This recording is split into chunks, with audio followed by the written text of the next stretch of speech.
దాంట్లో పెట్టడానికి మాత్రం చిన్నగా మన జీవితంలో పరిణామాన్ని బేస్ చేసుకుని మనం ఒక లైన్లో పెడతా ఉంటాం. మీరందరూ ఇక్కడ ఉన్న వాళ్ళందరూ కూడా చాలా మంది బాబా గారి భక్తులు.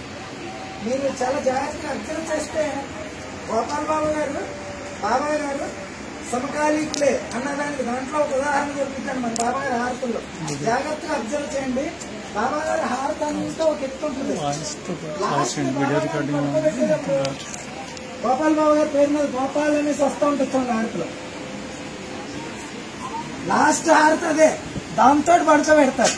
అంటే బాబా గారి షిరిడి సాయినాథుల వారి కార్యక్రమాలన్నీ కూడా ఈ భూమి మీద నెరవేరడానికి మళ్ళీ ఆయన అంశగా బాబా గారు మనకి భూమి మీదకి ఇక్కడ మళ్ళీ ఈ రూపంలో వచ్చారు. కాబట్టి నిస్సంకోచంగా నిస్సంశయంగా ఇక్కడికి వచ్చిన బాబా గారి భక్తులందరూ కూడా మనం షిరిడి వెళ్ళాం. ఇది షిరిడి సాక్షాత్తు. పిఠాపురం అంటే మామూలు వ్యవహారం కాదండి. సవిత్రు కాటక చేయనం కొన్ని ఏళ్ల పాటు చేస్తే భరద్వాజ మహర్షి దాని తాలూకా విభూది శివుడు ఇలా జస్ట్ చెయ్యిలా ఆడిస్తే పెళ్ళల కింద రాలిందట. అంటే హిమాలయ పర్వతాలు లాంటి పర్వతాలు, మేరు పర్వతాలు లాంటి పర్వతాలు గుట్టలుగా పెరిగిపోతే ఎంత ఎత్తుంటాయో అంత సవిత్రు కాటక చైనం అంటే గాయత్రి యజ్ఞం.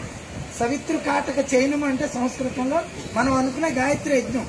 ఆ గాయత్రి యజ్ఞాన్ని ఇక్కడే చేశారండి.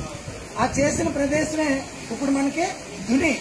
ఈ దునిలో మనం ఎప్పుడైనా సరే మన ఇంటి దగ్గర ఏ విధమైన క్లేశాలు, దుఃఖాలు, బాధలు, ఏ విధమైన ఇబ్బందులు ఉన్నా సరే వచ్చేసి అక్కడికి వచ్చి ఆ దుని చుట్టూరా దిగంబర శ్రీపాదాలు దిగంబర అనుకుంటూ ప్రదక్షిణ చేసి కొబ్బరికాయ వేసి పలకి సేవ చేసుకుని వెళ్ళండి.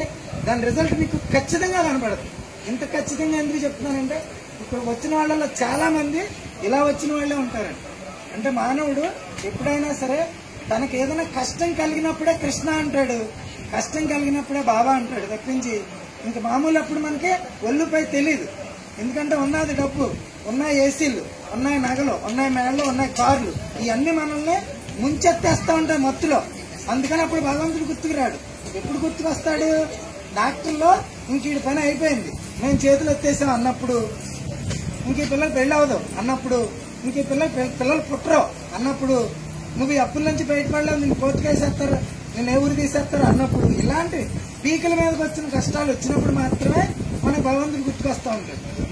ఈ లోపల మనం చిన్న చితక కోరికలు తీర్చుకోవడానికి వ్రతాలు, నోములు, దర్శనాలు, పుణ్యక్షేత్రాలు తిరుగుతూనే ఉంటాం. అవి చిన్న